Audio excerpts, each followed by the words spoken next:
В эфире новости спорта, в студии Ольга Башук. Здравствуйте. В Южно-Сахалинске завершились первые зимние международные спортивные игры «Дети Азии».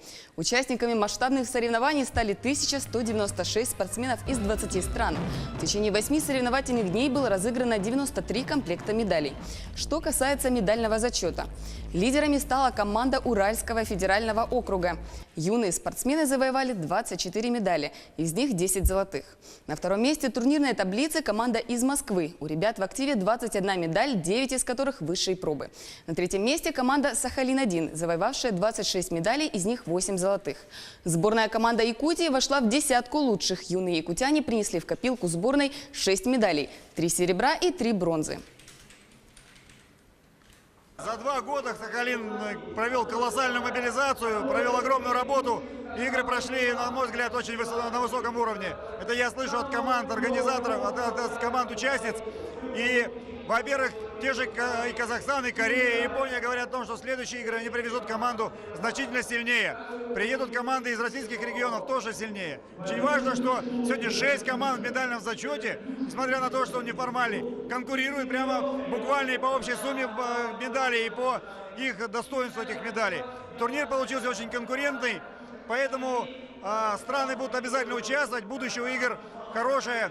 Я уверен, что через 2 года мы проведем очередные, уже вторые игры «Дети Азии» по зимним видам спорта. И они будут еще интереснее, еще конкурентнее. Якутяне, герои спортивных игр «Дети Азии», вернулись домой. Прибыли все спортсмены, кроме лыжников и биатлонистов. Они продолжают соревноваться в дальневосточных чемпионатах. Юных спортсменов встретили родители, близкие и журналисты. Выступил хорошо, занял 2-е место. Организация была вообще хорошая, все понравилось. Тренеров за то, что они предложили эту идею, а родителям за то, что отдали на хоккей.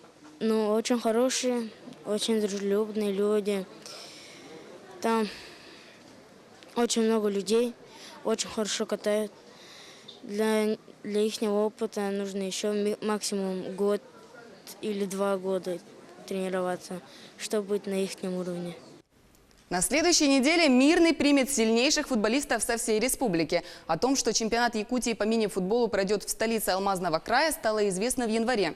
6 команд из разных районов Якутии подтвердили свое участие в соревнованиях.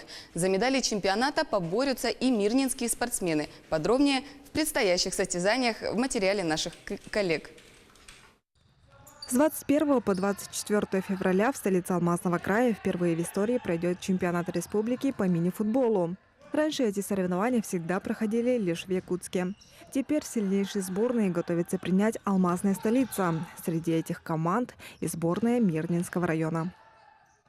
Мы начали готовиться чуть меньше, чем за месяц до чемпионата республики. Пока просматриваем кандидатов, которые планируются попасть в состав сборной. В общем, ведем планомерную подготовку. Основной состав сборной Мирнинского района для участия в чемпионате республики еще не определен. Окончательный список команды будет известен на следующей неделе. Сегодня к соревнованиям готовятся 16 футболистов. Из них на паркет выйдут 13 спортсменов.